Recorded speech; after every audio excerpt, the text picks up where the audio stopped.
তো hello everyone, আজকেই সেই দিনটা যেই দিনে আমি আকাশের বুকে সাজাবো। আগের ভিডিওতে তোমরা দেখেছো যে আমি ওকে মেহেন্দি পরিয়েছিলাম। আর এখানটায় সকালে প্রথমে উঠে আমি ফ্রেশ হয়ে নিই। আর এখানটায় ওরা বেলুন ফোলাচ্ছিল, মানে যে ডেকোরেশনের জিনিসগুলো ছিল সেগুলোকে ওরা মানে ঠিকঠাকভাবে ফুলিয়ে রাখছিল। ও পুরো জিনিসটাকে অনলাইন থেকে কিনেছে, বেশ ভালোই এসেছে। পুরো একদম বেবি শাওয়ারের পুরো ডেকোরেশনের জিনিসটাকেই ওরা পুরো কম্বো হিসাবে অর্ডার করেছিল। আর আমি ওদেরকে দায়িত্ব দিয়েছিলাম যে আমি তো মেকআপে বসাবো, তো লেট হয়ে যাবে, আমি ডেকোরেশনটা করতে পারবো না, ওটা ওরা যাতে ডেকোরেশনটা করে নেয়। তো তারপর আমি গেলাম, চা খেলাম। চা খেয়ে এখানে ব্রেকফাস্টে ছিল লুচি আর আলুর তরকারি, একদম সিম্পলভাবে। তো এবার ওইটা খাওয়ার পরে, টিফিন করার পরে আমি ওর মেকআপ করাতে বসে যাই। ওর শাড়িটা না অসাধারণ সুন্দর ছিল। যাই হোক, শাড়িটাকে আমি ঠিক একটু ওই ব্রাইডাল স্টাইলেই পরাই। আর শাড়িটা পরানোর সময় ভিডিও করতে পারিনি, খুব তাড়াহুড়ো করছিল। দেন আমি মেকআপটাও একদম সিম্পল লাইট মেকআপের ওপর রেখেছি, যেহেতু দিনের বেলা হবে আর অনেকক্ষণ রাখবেও। সো দ্যাটস ওয়াই আমি খুব সিম্পলের উপরেই রেখেছি। ও সিম্পলের উপরেই চাইছিল, আর আমারও সিম্পল মেকআপটা একটু বেশি ভালো লাগে।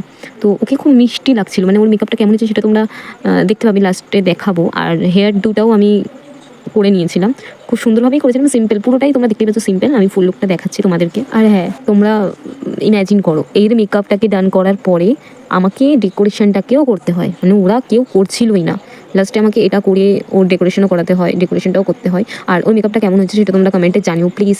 মেহেন্দিটা কেমন হয়েছে কেউ তোমরা জানালে না, সো এটা অন্তত জানিও। আমি এখানে ভেবেছিলাম যে ডেকোরেশনটা করার পরে আমি গেট রেডি শ্যুট করবো, আমি রেডি হওয়ার সময়, বাট এইটুকুও টাইম আমি পাইনি। কেননা খুব তাড়াহুড়োর মধ্যে আমি পুরো ফুল লুকটাই আমি দেখাতে পারিনি না, আমি কোনো ফটো তুলেছি। তো তোমরা এই যেটুকু ক্লিপ আছে, ভিডিও ক্লিপ, সেইটুকুর মধ্যেই তোমরা একটু দেখে নাও, আমাকে কেমন লাগছে সেটা কমেন্টে জানিও। পিগলা পিকলু দেখেছো কি কিউট না? যাই হোক, এখানে তোমরা ভাবছো হয়তো আমি ডেকোরেশন করলাম, পিছনে ডেকোরেশনটা কি? আমরা না ভুল দিকে ডেকোরেশন করে ফেলেছিলাম। তারপর বড়রা এসে বললো যে এই দিকে বসে খাই না, তো সেটাও আমি তোমাদেরকে দেখাতে পারলাম না। তো আমি কটা পিক অ্যাড করে দিলাম, যেটা আমি পরে ওকে এই সাইডে, মানে ওর খাওয়ার পরে আমি ওই সাইডে নিয়ে আবার জিনিসগুলোকে গুছিয়ে ভালোভাবে ফটো শ্যুট করেছিলাম। তো এরপরে আমরা সবাই এনজয় করতে ব্যস্ত হয়ে গেছিলাম। তো আর কোনো ক্লিপ নেই এখানে। আমার দিদির মেয়ে বসে বসে ফোন নিয়ে কেমন ন্যাকামো করছিল, তোমরা একবার দেখো। তো যাই হোক, ভিডিওটা আমি এখানেই শেষ করছি। মেকআপটা কেমন হয়েছে ভালো লাগলে একটা লাইক করে দিও, এন্ড কমেন্ট করে দিও। তো চলো, টাটা।